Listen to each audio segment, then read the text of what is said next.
Let's hear from Hans. All right, good afternoon, everybody. I'm Hans Keil, Senior Director of e-business at PerkinElmer. And my first question, usually at a forum like this, is how many people know PerkinElmer? Wow, that's impressive.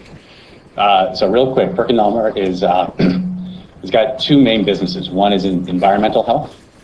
So we manufacture equipment, provide services for companies that are doing testing of any material you can just imagine, from pills at pharmaceutical companies to the quality of air, water, and soil in China. So very important business and really growing, especially in developing markets. And the other half of the business is in human health. So that's a couple of businesses, one focused on diagnostics and screening. So all babies in North America, for instance, are screened with our reagents and our instrumentation to check for genetic dispositions. And we also provide the tools that researchers use in pharma and in academic research for drug discovery. So quite a broad portfolio. And so we're responsible in my team for the website, for e-marketing, for e-commerce across this vast swath of customers. So that's a challenge which I'll get to in my last point, actually. So for me, I've got three major points that I focus on in this position, which I have to say, since I joined PerkinElmer 9 years ago, has really changed, even though I've been more or less in the same role. When I started, the focus was transactional. We want to sell things online. So it was all about e-commerce around 2001.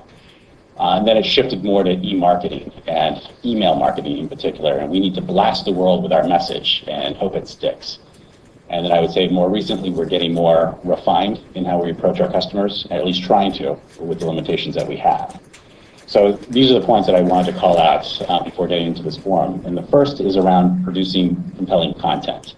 So this has been the age-old quest, I think, of any company, is to have content that really resonates with your customers. And gee, how do you create that? And I need to get it from the product manager or whoever the content owner is, and that's tough. So what I'm doing from a corporate perspective and a central team perspective is trying to enable that with a team of people who can refine and massage content and make that process as easy as possible. So we're just beginning that journey now.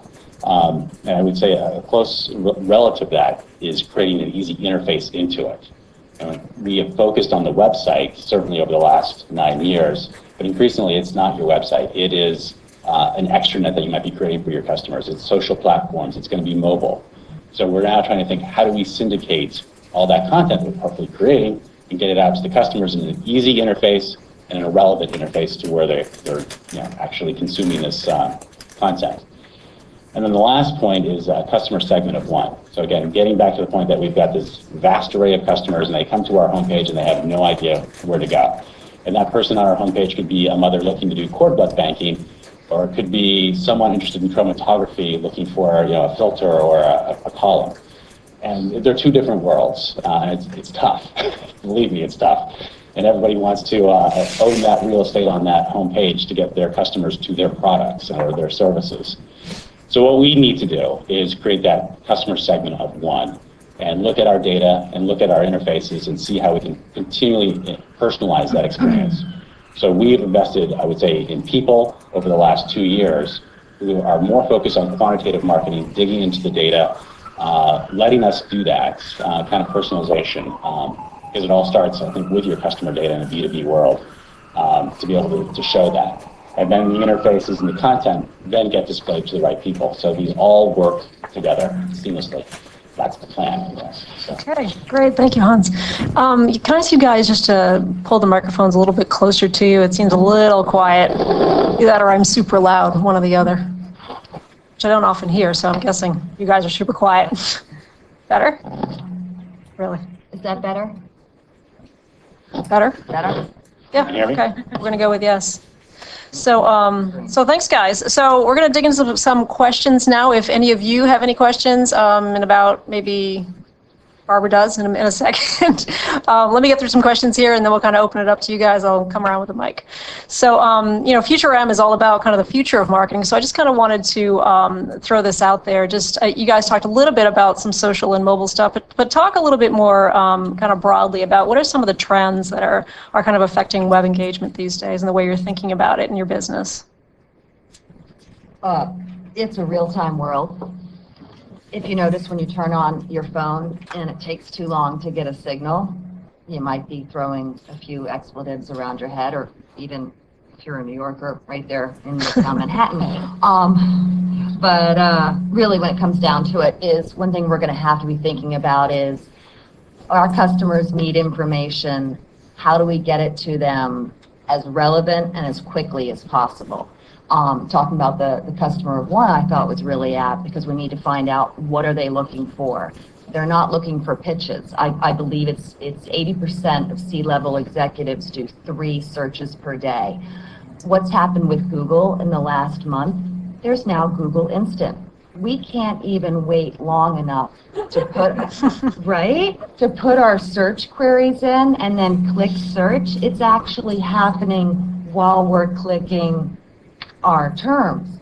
So that's going to be a real challenge for us because, man, we're an impatient world. And when we have our customers that are looking to give us money, they're going to be less and less patient. So I think that's something right now and going forward. Right. And I'll get into multi-channel later, but I wanted to throw that out there because that's what's resonating with me most of all is how they need it and they need it now and they need the right content. I would just build on one comment you made about relevance and what they're looking for, which is not a pitch.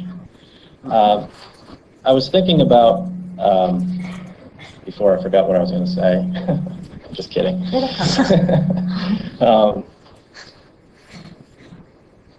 No, I actually did forget what I was going to say. I hate it when that happens. It'll come back. I'll. At 1:35, it'll come back and we'll tweet it. Part of that also is a little bit about content reuse, right? And if you have to reach across a mobile, you have to reach across the web, and you're not going to sit and write different content for each and every type of medium that's out there. And I think Hans, you had mentioned, hey, we're actually looking at all these different channels. So content reuse and understanding how to write, for that content reuse and also how to distribute that content becomes incredibly important as well. I remembered. Okay. The shift that I see taking place is that we used to be in a world of promotion, and what seems to be happening now is that we're in the world of attraction.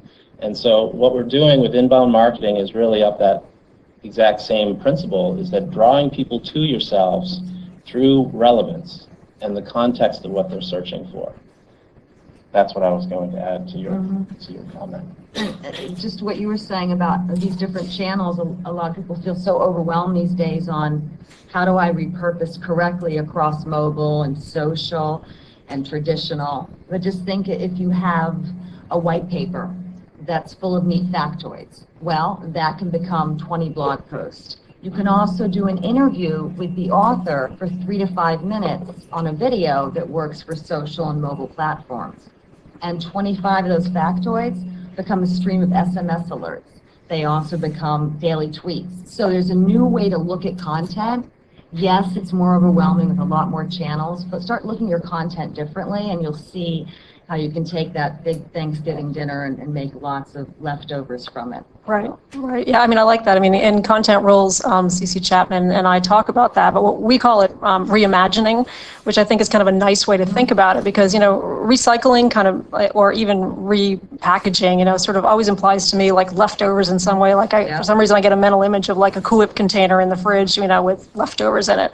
But really what it's about is kind of thinking about, what's the content that you have and reimagining it on different platforms. So just to your point, white paper does become a blog post, but you don't just chunk it up. In a way, you've got to finesse it. So there is some certain, there's some nuance to it, I think. So that's why. Editing. Yeah, Absolutely. right. Yeah. Right. So, Okay. real quick, one trend that I see. First, there's a lot of noise out there with a lot of things that I would say are confusing people, and it makes it tough within a company to say we need to go in this direction or that direction when we're getting redirected a lot. We need to do mobile. We need to have an iPad app, things like that.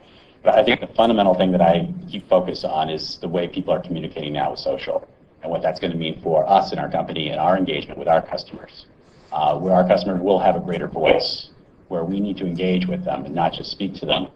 And we're not used to doing that, and that's a tough thing to get your head around. So I think that trend is the big one that I see, is going to reshape how we, engage and do. Right. So actually that kind of ties in nicely to my next question. So when you think about, I'd love to just hear from each of you, how do you define web engagement? Like, what does it mean to you? Is it all about driving people to the website? Is it about, getting their email for your database? Is it, getting a like or a friend or a follow? I mean, how do you describe it? Or how do you define it, I mean? Sure, I'll start. Okay.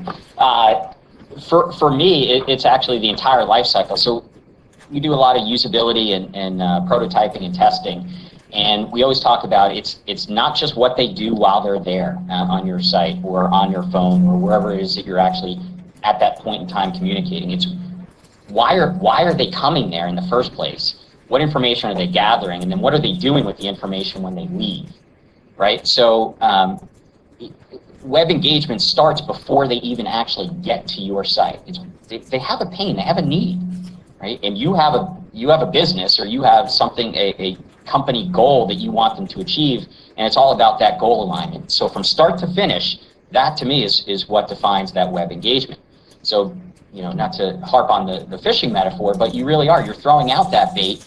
You're actually saying, I'm going to reach them through SEO, emails, pay-per-clicks, and advertising, and all of these different things. And that's your first foray into contacting them, right? You're trying to entice them to come to your site, engage with them while they're there on that, group of one, right? How do I reach them with the most relevant content?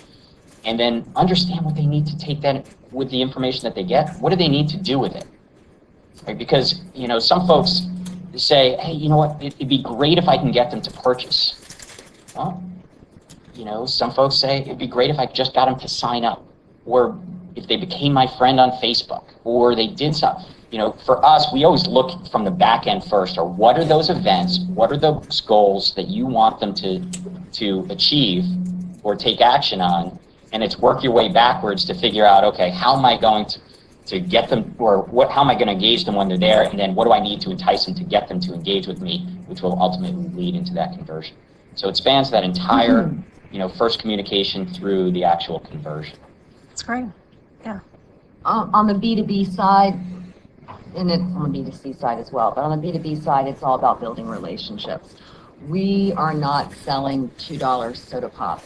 We are high involvement, high risk purchases of millions and millions of dollars for an enterprise software system. So it's all about building relationships. So liking your pages, becoming a follower, reading blogs, whatnot, is all about getting that introduction.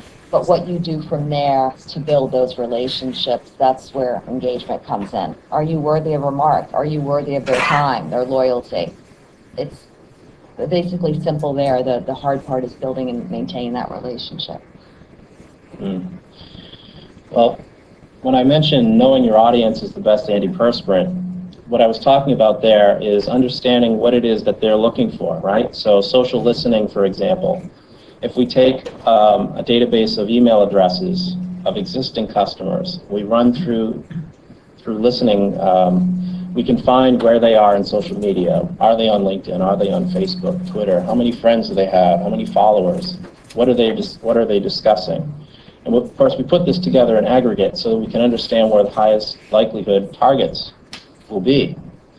And then, when you talk about integrated marketing, that's multi-channel. That's basically sending the same message out through multiple channels. And the idea has been around a long time, which kind of says, if you say the same thing everywhere, they'll eventually get it.